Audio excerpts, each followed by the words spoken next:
देश भर में एक बार फिर से लोकसभा चुनावों को लेकर बिसातें बिछने लगी है। लोकसभा चुनाव को लेकर जहां भाजपा अपने गठबंधनों को बढ़ाने में प्रयास कर रही है, तो वहीं इंडियन नेशनल कांग्रेस भी सभी विपक्षी दलों के साथ मिलकर इंडी गठबंधन बना चुकी है। हालांकि इंडी गठबंधन और भाजपा के गठबंधन में लगातार कशमकश चल रही है। कौन बड़ा गठबंधन हो सकता है, किस गठबंधन को कैसे तोड़ा जाए, ये भाजपा लगातार प्रयास कर रही है। अब कांग्रेस भी एकदम चुनावी मूड में आ चुकी है, क्योंकि कांग्रेस को ये साफ हो चुका है भी अब चुनाव जीतना सबसे बड़ा लक्ष्य होगा, क्योंकि हर कोई पीएम मोदी की राह को रोकना चाहता है। और अब बीजेपी अपने स्तर पर भी काम कर रही है। काफ़ी जगह पर सरकार पलट रही है, कुछ जगह पर पलटी भी है। चलिए शुरू करते हैं। लेकिन सबसे पहले हम आपसे गुजारिश करेंगे, आप किसी भी लोकसभा क्षेत्र से हैं, देश भर के किसी भी विधानसभा क्षेत्र से हैं, आप हमें ज़रूर बताइए भी आपके हिसाब से देश में कौन सी सरकार बनने जा रही है। क्या एक बार फिर से पीएम मोदी कुर्सी पर बैठेंगे, या उनके अलावा कोई और किसी की ताजपोशी हो सकती है। चलिए शुरू करते हैं। और आज हम आपको 543 यानी 543 सीटों की प्रत्येक राज्यवार बताएंगे। सबसे पहले हम बात करेंगे छत्तीसगढ़ राज्य की। छत्तीसगढ़ राज्य की बात करें तो 11 लोकसभा सीट है। इस 11 लोकसभा सीट में 10 भाजपा और 1 कांग्रेस के खाते में जा सकती है।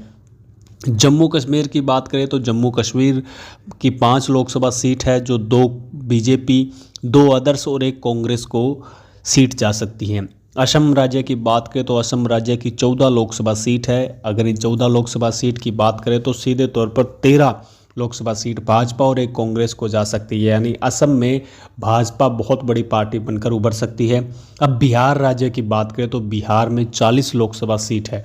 इस 40 लोकसभा सीट में 20 बीजेपी, 1 कांग्रेस और 19 अदर्स, यानी जो वहाँ की लोकल क्षेत्रीय पार्टियां हैं, वो कहीं ना कहीं जो है बिहार में भाजपा के साथ कड़ा मुकाबला उनका रहेगा, और बिहार में भाजपा और वो समानांतर रह सकते हैं। महाराष्ट्र की बात करें तो महाराष्ट्र में जहां 48 लोकसभा सीट है, जिसमें से 30 भाजपा के खाते में जा सकती है, 2 कांग्रेस के खाते में जा सकती है, और 16 सीट जो है अदर्स यानी लोकल पार्टियों के खाते में जा सकती है।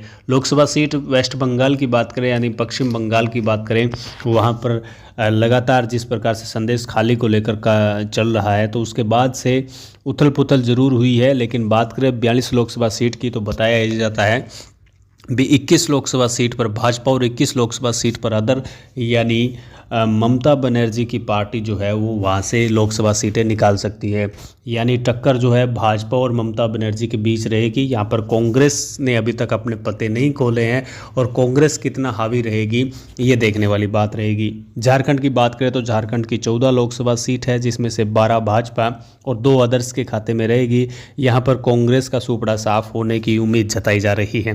पंजाब राज्य की बात करें तो 13 लोकसभा सीट है, जिसमें से 3 बीजेपी, 3 कांग्रेस और 7 जो है अदर्स यानी आम आदमी पार्टी अपनी लोकसभा सीटें साथ निकाल सकती हैं।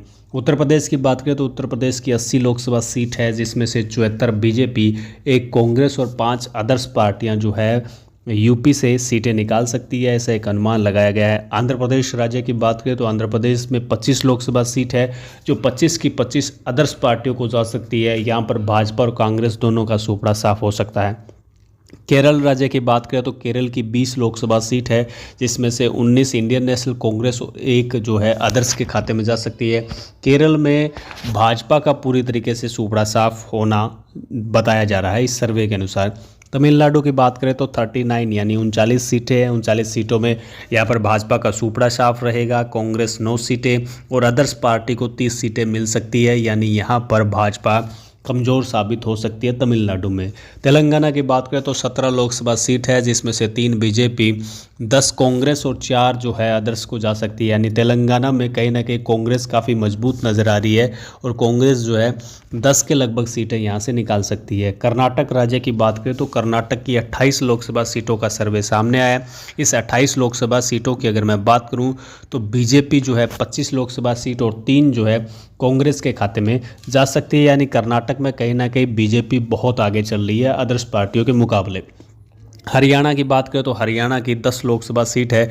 इस 10 लोकसभा सीट में 8 भाजपा, 1 कांग्रेस और 1 अदर्स को हरियाणा में सीटें जा सकती है। तो हरियाणा में भी बीजेपी अपना दबदबा कायम रख सकती है, ऐसा एक अनुमान लगाया गया है। मध्य प्रदेश की बात करें तो मध्य प्रदेश की 29 लोकसभा सीट है, जिसमें से 28 भाजपा और 1 कांग्रेस के खाते में जा सकती है। यानी एमपी में भी एक बार बीजेपी बड़ा पलटवार कर सकती है और बीजेपी एक बड़ा खेला कर सकती है। राजस्थान की बात करें तो 25 लोकसभा सीट है, जिसमें से 25 की 25 लोकसभा सीट जो है बीजेपी अपने खाते में डाल सकती है, जैसा कि अब की बार भी 25 लोकसभा सीट है। लेकिन वहीं सूत्रों की माने तो कहीं ना कहीं भाजपा और कांग्रेस को ऐसा लग रहा है कि वो 5 सीटें जो है उतार चढ़ाव हो सकता है। वहीं गुजरात की बात करें तो 26 लोकसभा सीट है, 26 की 26 भाजपा के खाते में इस ओपिनियन सर्वे में दिखाया गया है। यहाँ पर कांग्रेस या आदर्श पार्टियों का सुपड़ा साफ हो सकता है।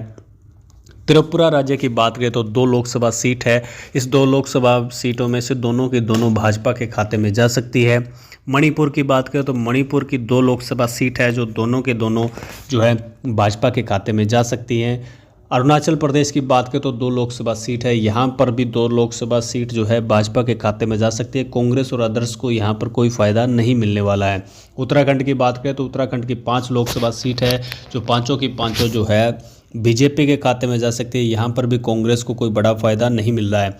चंडीगढ़ की बात करें तो चंडीगढ़ की 1 लोकसभा सीट है, जो सीधे तौर पर भाजपा के खाते में जा सकती है। यहाँ पर अदर्स को कोई फ़ायदा मिलता हुआ नज़र नहीं आ रहा है। हिमाचल प्रदेश की बात करें तो 4 लोकसभा सीट है, इन 4 लोकसभा सीटों में चारों की चारों जो है बीजेपी के खाते में जा सकती है। यहाँ पर इंडियन नेशनल कांग्रेस या अदर्स पार्टी को किसी भी प्रकार का कोई फ़ायदा नहीं मिलने वाला है। दिल्ली राज्य की बात करें तो दिल्ली की 7 लोकसभा सीट है, देश की राजधानी भी है और इस पर सभी लोगों की निगाह रहती है, चाहे वो देश का कोई भी नागरिक हो, वहाँ इस बात की निगाह रहती है भी दिल्ली में आखिर लोकसभा सीटों पर कौन विजयी होगा। इस ओपिनियन सर्वे के अनुसार 7 लोकसभा सीटों में से सातों के सातों बीजेपी के खाते में जा सकती है। यहाँ पर इंडियन नेशनल कांग्रेस या अदर्स पार्टी को किसी भी प्रकार का कोई लाभ नहीं बताया गया है। गोवा राज्य की बात करें तो गोवा की 2 लोकसभा सीट है, इस 2 लोकसभा सीट को बीजेपी हासिल कर सकती है। यहाँ पर किसी भी प्रकार की अदर्स पार्टी को कोई फ़ायदा नहीं मिलने वाला है। उड़ीसा राज्य की बात करें तो उड़ीसा राज्य की 21 लोकसभा सीट का ओपिनियन सर्वे सामने है, जिसमें से 21 लोकसभा सीट में 11 बीजेपी, 1 कांग्रेस और 9 अदर्स पार्टियों को फ़ायदा मिल सकता है। यानी यहाँ पर सीधे तौर पर बीजेपी और अदर्स पार्टियों का टकराव रहने वाला है। यहाँ पर दूसरी अन्य पार्टी या कांग्रेस का कोई भी बड़ा वजूद नज़र नहीं आ रहा है। अन्य राज्य की 11 से 12 सीटों की अगर मैं बात करूं तो अन्य राज्यों की इन सीटों पर पूरा कंक्लूजन निकाला जाए तो बताया ये जा रहा है भी भाजपा और कांग्रेस दोनों को कोई फ़ायदा नहीं मिलेगा और इसमें सीधे तौर पर 11 जो है अदर्स के खाते में जा सकती है। यानी जो 11 सीटें जो है वो अदर्स पार्टियां जो किसी भी गठबंधन में जाएगी तो वो सीटें वहां से निकाल सकती है। तो दोनों ही पार्टियों के बीच में इस प्रकार का सामंजस्य रहेगा भी वो किस तरीके से अदर्स को ज़्यादा से ज़्यादा अपने साथ मिला सकें। गठबंधन जिसका मजबूत होगा वो मजबूती के साथ आगे बढ़ेगा।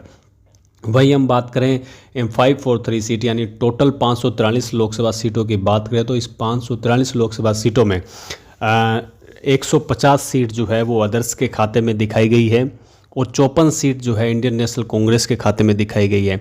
और सबसे बड़ी बात हम आपको बता दें 339 यानी 339 जो सीटें हैं वो भाजपा के खाते में बताई गई है। इस पूरे कंक्लूजन और पूरे इस सर्वे की बात करें तो कहीं ना कहीं भाजपा एक बहुत बड़ी पार्टी बनकर उभरेगी और अपने दम पर एक बार फिर से सरकार बना सकती है और पीएम मोदी जो है एक बार फिर से पीएम की कुर्सी पर काबिज हो सकते हैं इस सर्वे के अनुसार।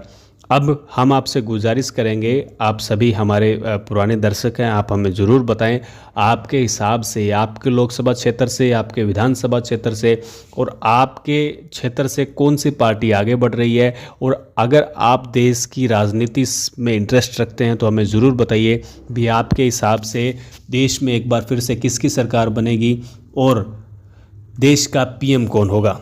आज के लिए बस इतना ही। जय हिंद, वंदे मातरम।